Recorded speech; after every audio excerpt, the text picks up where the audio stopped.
Hello বন্ধুরা, আজকে আমরা গিয়েছিলাম দিঘির চরে। এখানে অনেক কিছু বসেছিল। আমরা একটু নদীতে গিয়েছিলাম।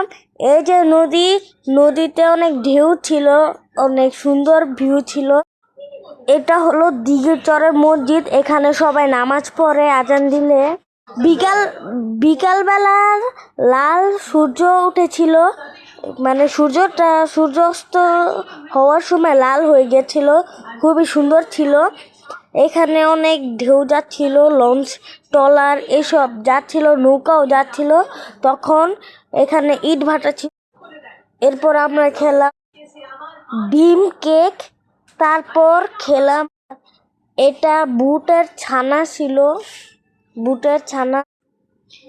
এই যে এইখানে ঝালমুড়ি হালিমও ছিল, হালিম মোটামুটি ছিল। আমরা 3টা হালিম নিয়েছিলাম।